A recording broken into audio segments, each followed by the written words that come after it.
Hello everybody and welcome. I am the Beta Plan and this is Vampire the Masquerade, Coteries of New York. And the last time we left off, we had just been turned, but we are not entirely clear yet of our fate or what is going on. And we have but one thing on our mind, the man that turned us, and we want to know more about him. So, who was that man? Do you know who was the man who brought me here?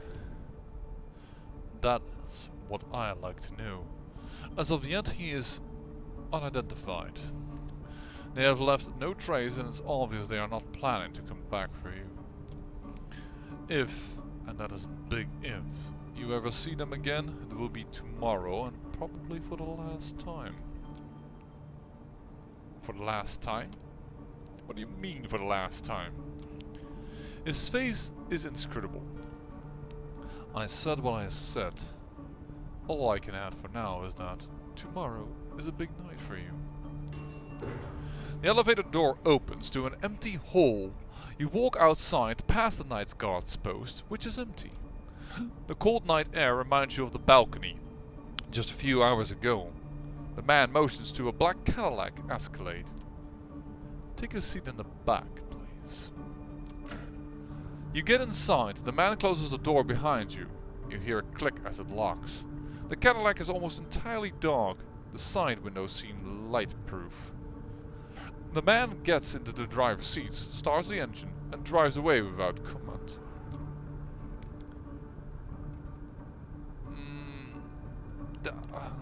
I feel horrible. As you should. He gives you a little side glance in the rear-view mirror and bites his lip. Forgive me, I'm not in a talkative mood.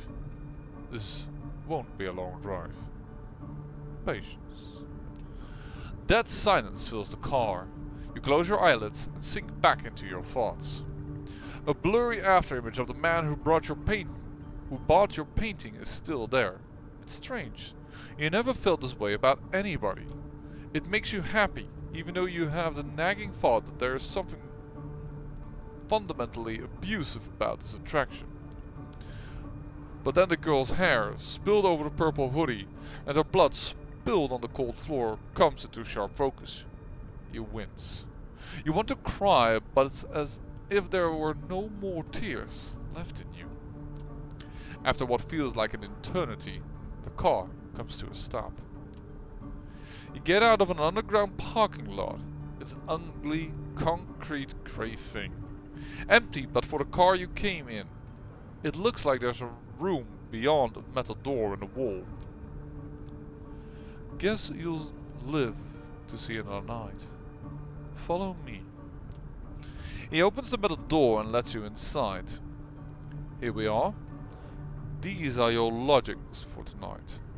If you get hungry again, take a look in the fridge. Tomorrow I will come to pick you up. The cramped room has no windows, just a simple bed, a single light bulb hanging from the ceiling, a small humming fridge, and a rattling AC fan in the wall. It has all the coziness of a solitary prison cell. You notice claw marks on the inner side of the entrance door.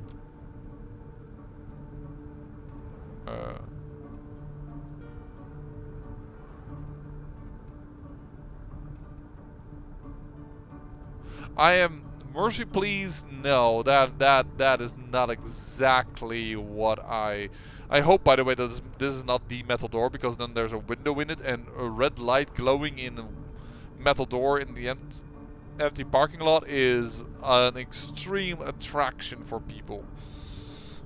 I know there's nobody in here right now, but looking at the size of this thing and that he's the only one there is a coincidence, I would rather think, than anything else. Maybe it's a baseball station that is not currently having a game or something, but at a certain point, even if it's just drifters or bums, they'll notice a red light like that. But Mercy sounds a little bit weird because he just drove us away from a murder scene, so that's not logical. Not going in there. I mean, by the way, if anyone wants to point it out, yes, I know what is going on here. I'm well aware of the vampire setting in itself, but I'm trying to roleplay also a little bit as being a new fledgling, if you will. I'm gonna say I need medical help because I feel like shit and I have no heartbeat, and that's not right. So I'm gonna go with that one. I can't feel myself breathing. Oh, here, breathing and heartbeat. Yeah, oh, there it is. I can't feel myself breathing. I can't sense my heartbeat. I need to go to a hospital, man. You're going to be fine. Listen, normally I'd lose my nerve right about now and things would get nasty. But I get it. You're scared. You don't understand what happened. Trust me, you will learn more tomorrow. But now, I need you to rest. And you need you to rest. He gestures inside the room. Finding no more willpower to resist, you step inside. The stranger nods contentedly. Good night. He locks the door behind you. It looks very secure and sturdy. You open the fridge. By the way, I like the fact that whenever he comes into view, when the image, the environment has changed, the look of him changes as well. Just a slight bit. I don't know if it's because of the ambient lighting that happens, but it's kind of interesting. There's a single plastic bag there, filled with red liquid, unlabeled. Tomato soup? You feel sick to your stomach. Best leave it for now. You lie down on the bed. It's a simple mattress on a metal frame. Kind of gimpy and damp, which would be this frame over here. Seeing it makes you grimace, but you're just too tired not to lie down. Your entire body hurts. A dull feeling that makes you feel heavy. You feel vulnerable and lonely. Usually when that happens, you turn your attention to painting, just not to think about the alternative. Your family upbringing left you with no skills but artistic talent. Creating art used to be something of an unpleasant duty. Somewhere along the line, though, it became the only weapon you had to fight with existential despair. Some of your best work was created in lieu of impotently crying in bed. Hell, you're pretty sure a few of those pieces had your tears mixed in with the paint. Like the painting that led your whole night to this. You look back at your life and it starts looking like a downward spiral. You are so tired. Your entire body tenses up, and before you know it, you drift away into oblivion. You wake up. That in itself is a surprise. You barely remember when you drifted off. It didn't feel quite like sleep, more like plummeting into an endless void. You imagine that's how death feels like. The room is unchanged, the lamp is still on, the AC is still rattling, the refrigerator is still humming. You take a look at your watch. It's almost 9 p.m. You've slept for 17 hours straight. Maybe you've died. Your breath is gone and you feel no thumping in your chest.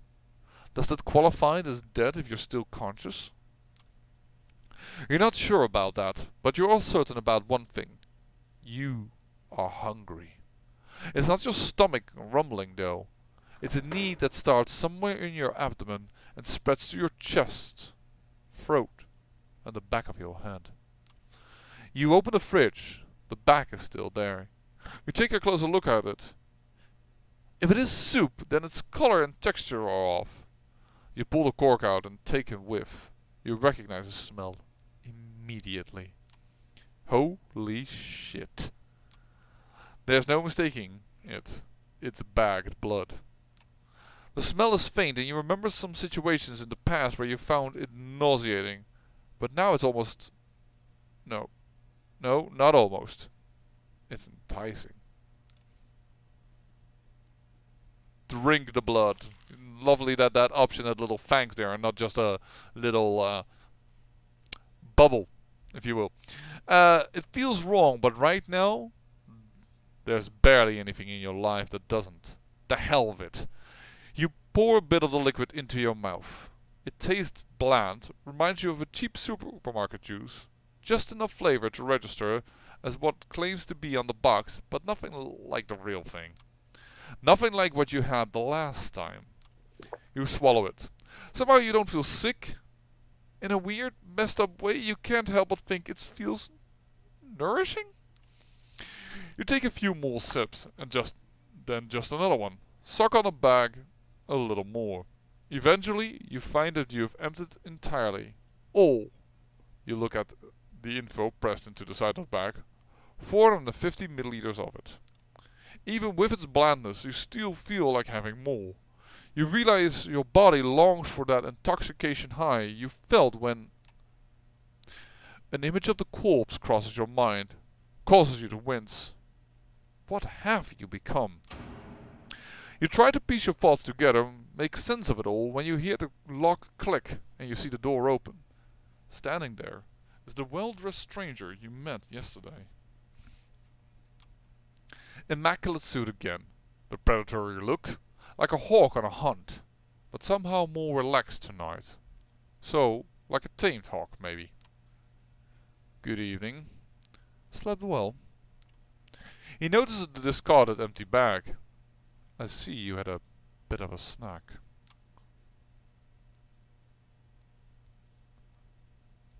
No, he's not the right person to ask that. He will get annoyed by that. That is too obvious. I think this is the only question I can ask. Like this, we know it's blood. Am I still a human being? Luckily, one does not typically shed their entire humanity in 2 nights. You should be fine. Come on, we've got places to be. The car is humming in the empty parking lot just outside the door of the cramped room you've spent the day in. The man motions to it politely, but with a stern look on his face. No. No. No. Just do option 2. This is gonna go really, really bad. The top one is just bad. We know that from everything that we feel about him, and this is not gonna work. Because he might not have the keys. He probably has the keys in his pocket. So this is not gonna work either. Get inside the car. Okay. Lead the way. After you. You take the back seat again. The door locks. The stranger takes the wheel and starts the car. You drive in silence for a while. From time to time you keep trying to catch a glimpse of familiar streets or landmarks through the blackened windows. But it's of little use. The car is also soundproofed, so all you can hear is a bit of traffic humming and the car's engine. The driver doesn't say anything and seems focused on the road. You check the door handle. Yeah, the door is locked alright. The piece of dark glass separating you and the front of the car looks sturdy too. There's nothing left to do but wait. You didn't have time to think about it before, but you realize now that you're hungry? No, not exactly. It's not a rumbling stomach that grabs your attention. It's a need that starts somewhere near your abdomen and spreads to your chest, throat, and back of the head. Wait, we already did this and we drank the blood. Come on. More? Ugh. You try to extract some information out of the man behind the wheel, but you realize you prefer to bask in the afterglow of your last meal. You wouldn't have expected it, but you spend the rest of the trip lost in your thoughts. A lot of them concern blood.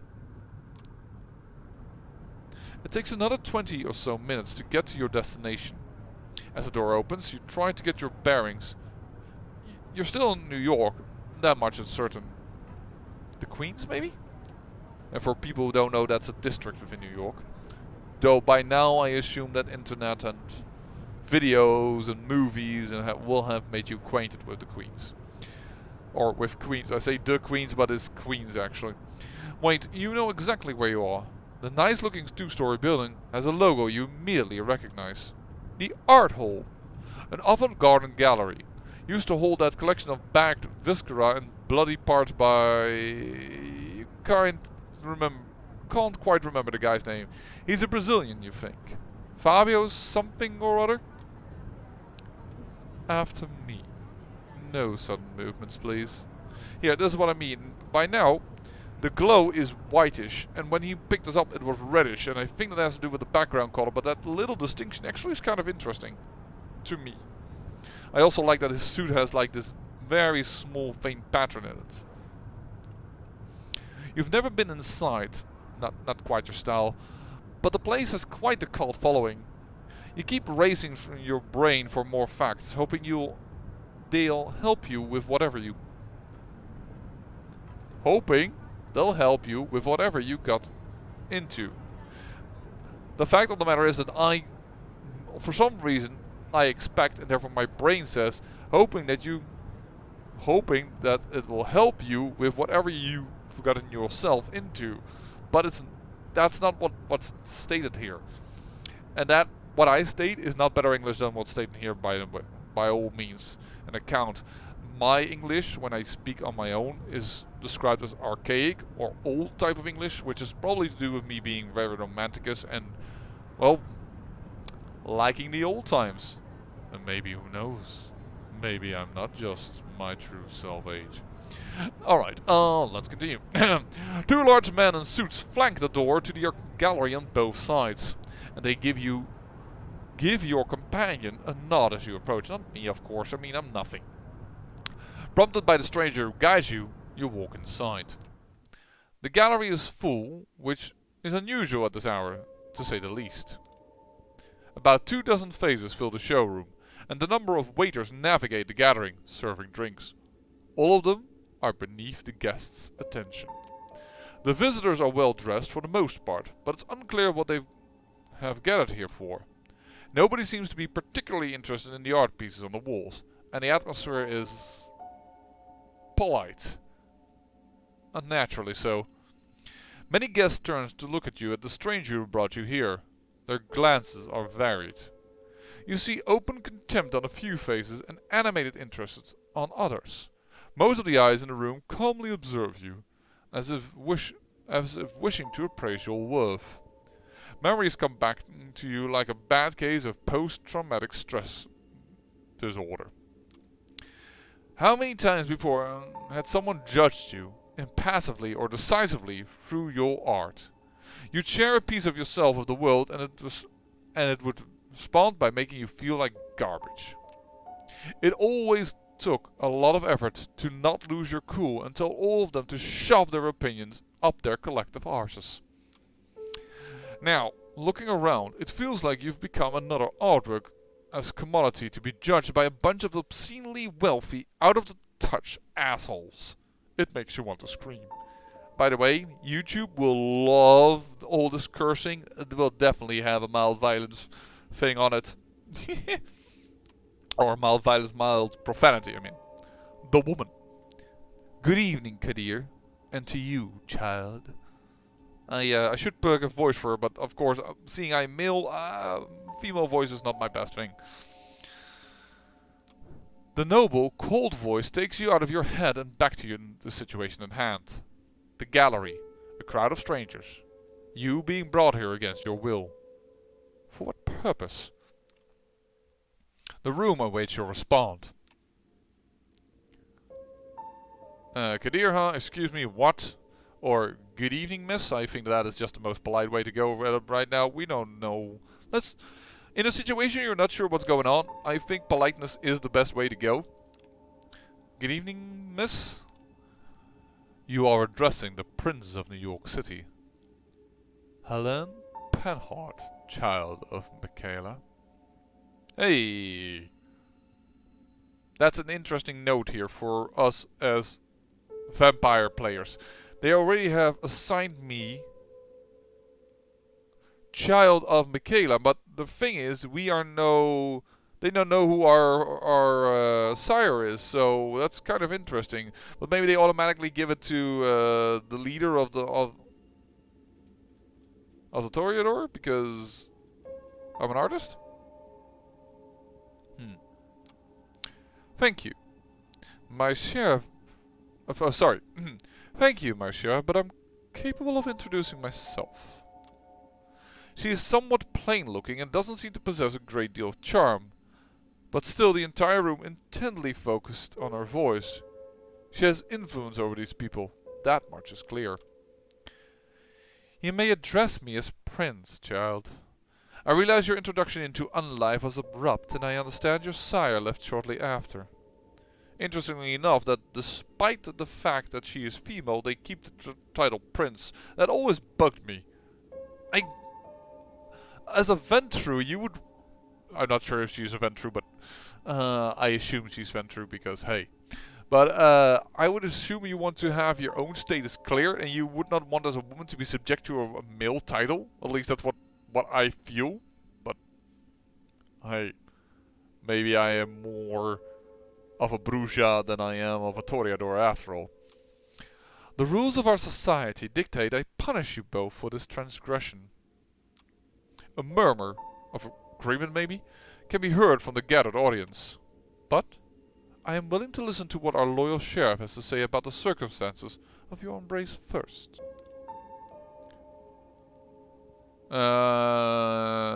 Let's just be silent when everybody is around here. Don't think it's right now to the right point to lose my cool. You decide it's best to stay silent and listen to the whole situation unfold. It feels like you're out of your depth here. Shall we begin? You're about to be judged by the Court of New York City. Kadir, please tell us how you find this fledgling and what happened on your way here. Court? Prince? Is this some kind of secret society make-believe? A trusted informant who has chosen to remain anonymous at this time tipped me off about a suspicious kindred appearing in one of our domains. Upon investigation I found them gone, but this fledgling remained in their place. Interestingly, his sire made use of an elder... Sorry, not of an elder haven. Would have been cool, but of an older haven of one of the clan of the Rose for the Embrace. Or, in other words, Toreador. They were even thoughtful enough to leave a local woman for the fledgling to slake his thirst on. Despite some reservation, he offered little resistance last night and cooperated on our way to the safe house. I was pleased to not have to force his compliance. We had a quick chat, but wishing to appear here post-haste, I urged him to join me, which he did without struggle. A pleasant departure from my usual routine, I must say. His thirst partially slaked with the bagged blood we kept in the safe house, we had a pleasant enough drive here. The story ends with us arriving at Elysium tonight. All eyes are on you again. You take a special interest in one of the faces. It's a beautiful woman with curly, almost blood-red hair and a dress to match. You see her whispering to some bespectacled man with an absent-minded look on his face. Who is she, you wonder? Thank you, Kadir. I take note of this fledgling's behavior and will take it into consideration later. She turns her attention to you. First, there is the matter of your sire. The person who brought you where Kadir picked you up from last night. Who were they? Sire? Now, this is the time to ask. Let me ask you first. Why do you keep using that word? Sire? Like, dude, what does this mean, man?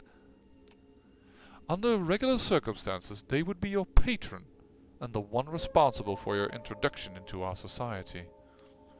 Things being what they are, however, I would very much like to know who they are. Indulge me. You find it impossible to decline her final request. Something in her voice makes you want to please her, and you hear yourself speak. He was beautiful. Charismatic, charming, dark hair, a sort of artistic mess, and an accent I couldn't recognize. Oh, I'm glad I didn't give a good accent to him then. He took notice of my art, bought a piece in fact. I want to meet him again. You stop yourself from saying more, then realize there's really not much more to talk about. A nagging thought enters your mind. How did this prince persuade you with such ease? Well, Kadir, does that sound familiar? No, it does not. Or at least, not familiar enough. I will continue the search after we're done here. Well, let's help out a little bit here, because hey, I think that's the right thing to do right now. It probably isn't for the Toreador. I know. The guy, he bought my painting at the gallery, didn't pay in cash, I think. Maybe you can track him that way? Oh? Did your outlook on him change all of a sudden? He smirks, seemingly enjoying your misery. Personal jabs aside, thank you for that observation. I will investigate this later. What shall I do with the fledgling, my prince? What is your recommendation, my sheriff? The traditions are clear. Thou shalt only sire another with the permission of thine elder.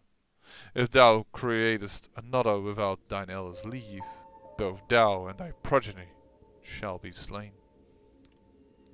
I am ready to fulfill my duty. Stay your hand for just a moment longer, Kadir. I wish to consult my counsel on this. Make sure everyone's in agreement. Of course. He seems strangely relieved. The prince leaves the main showroom and a handful of people follow her out. You're about to ask Kadir what all of that talk of traditions and councils was when the red-haired woman approaches the two of you. Sophie. Sheriff, I was wondering if I could have a word with our fledgling here. What for? She lowers her voice in response. Come now, Kadir. We all know what the verdict is going to be. Let me speak to them. You might not want to stain your hands tonight after all. Her words grab his attention. His face is hard to read. It's like several emotions are struggling for domination. Anger, sadness, hope, gratitude, resolve? I'll go get my sword. He steps out of the room the way you came, and you are left in the showroom with the woman in red dress. She takes you aside, and the eyes of the remaining guests follow you. Well then, fledgling, you are in quite the pickle. What was that about wait, did I hear that right? What did you say about a sword? Your hearing isn't faulty. We only have a short while before the prince hears her counsel out and Kadir returns here with his blade. So, listen please. Last night, you became a vampire. Wait, what? Oh yes, I'm well aware of how ridiculous that sounds. It's the reason why we all have these nicer words for it. Kindred, being embraced, having a sire. The fact remains. The beings called vampires? You're looking at them. They're us. You glance around. Some of the guests are still occasionally looking at you, commenting on you in harsh tones. Many of the patrons are pale. Really pale. Most hold glasses of wine. No. Wait, hold on. That's not wine, of course. That's not the right thickness and not the right color either. You're trying to come up with something sensible to say, but you're drawing a blank. It makes a morbid kind of sense. You drank blood last night, there's no denying it, and your breathing, has not returned, and your heart still remains still. A vampire. A vampire. A vampire.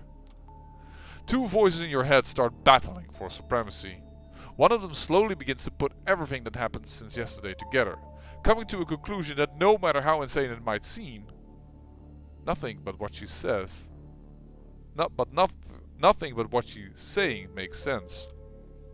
The other voice just keeps saying, what the fuck, what the fuck, what the fuck, what the fuck, what the fuck, on repeat. You're surprised. This is often how it plays out by design. Kadir deliberately keeping you in the dark and all. If we do nothing, you'll be cut down as sure as day follows night. But I'm here to offer you a chance. A way out. Under one condition. I will take you under my wing.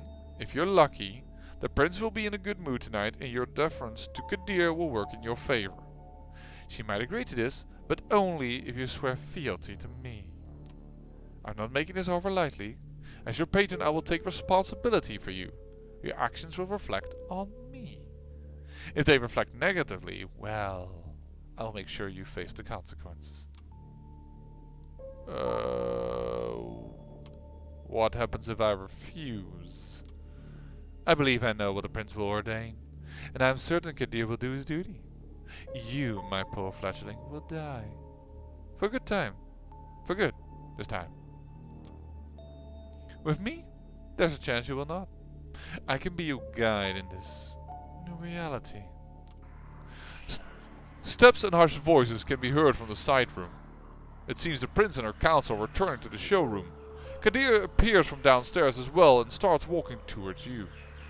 Well, you hear the verdict. Ask to be spared. I will intervene. Remember my condition. She flashes a hard, melting smile towards Kadir, who does not smile back. The sheriff's immaculate suit is now complemented by a curved, oriental-looking metal scabbard, fastened with a colorful sash around his waist. It would look vaguely ridiculous if it wasn't surprisingly intimidating first and foremost. Kadir, they aren't putting on the air on him that he is somewhere from the Middle East, right? Because his name, and now they're talking about a type of sword that isn't very European in style nor Chinese in style. I should say Asian in style.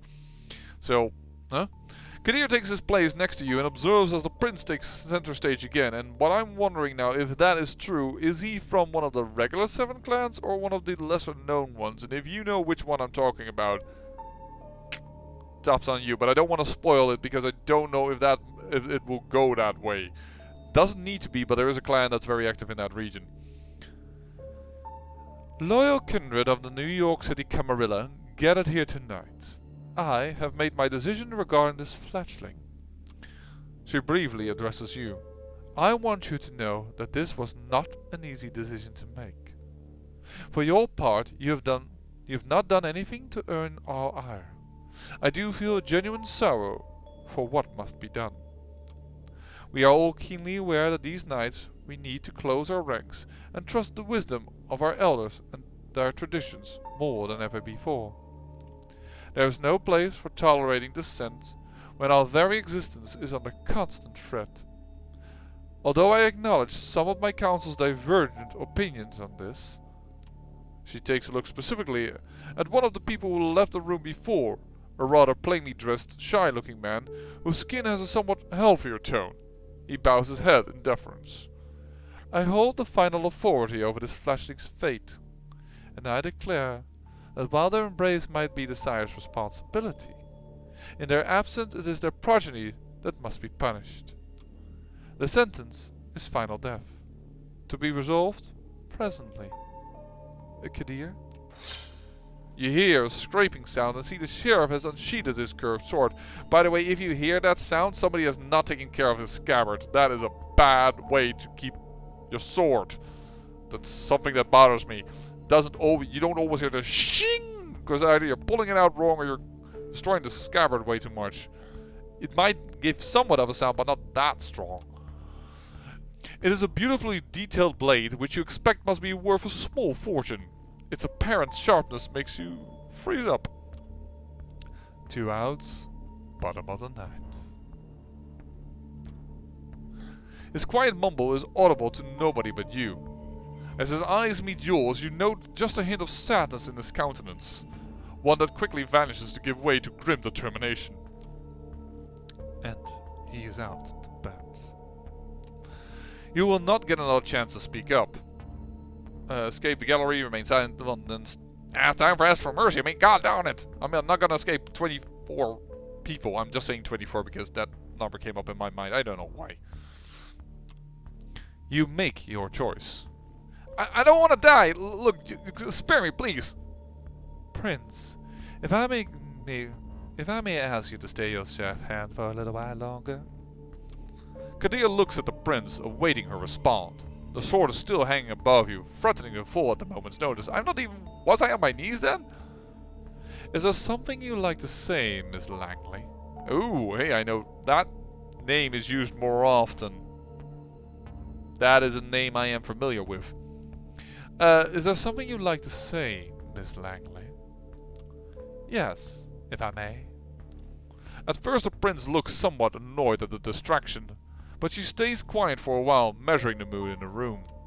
The board elites suddenly look at you with aroused interest, some of them dismayed at not seeing the bloodshed, but all intrigued by the unexpected twist. The prince nods.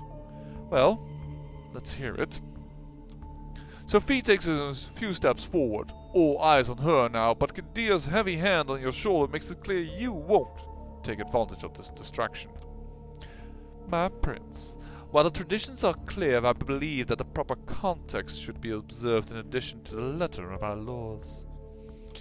This fledgling is a burden, but with your proper guidance, they could become an asset to our domain. Am I to understand you are volunteering to take this sireless child under your protection? Yes. I happen to think they might hold potential. That would be unfortunate to waste. I do expect a full cooperation, of course. Whispers can be heard again. An incredulous voice or two. A hushed, just behead the fucker. Some suppressed exclamations of surprise. And you can hear the whispers in the background, I hope. Silence. I ask all of you to make note of this moment. I might be persuaded to bend to one tradition in this child's favor, but another will have to be enforced even more firmly in its stead. Until thy progeny shall be released, thou shalt command them in all things. Their sins are thine to endure. Are you certain that's a responsibility you wish to shoulder, Miss Langley? I am willing to guard this fledgling, and add a valuable ally to our sect in time of need, yes. But I would like to receive the right of destruction over them, if it pleases you. Wait, right of destruction? Yeah, sorry, I'm a bit of a... Wait, right of destruction, what do you mean by that? Kadia's grip tightens on your arm like a vice. His other hand goes for a sword again. Sophie locks eyes with you. I will explain, but not right now. Right now, we need to await the prince's decision. No need to wait. I'm ready to pass the judgment. I shall grant what you ask. Let it be known, Sophie Langley of the Clan of the Rose will become the fledgling's patron. They shall be considered like sire and child. Miss Langley will take full responsibility for them, and I grant her the right of destruction if she sees fit to use it. Let my intentions be clear, however. If I am to turn a blind eye to one of our most important traditions on this occasion, I expect it to be beneficial to the Camarilla. Substantially so. I hope you find the verdict satisfactory, Miss Langley. Of course, Prince. Thank you. Very well. She turns to you. What is your name, child? I'm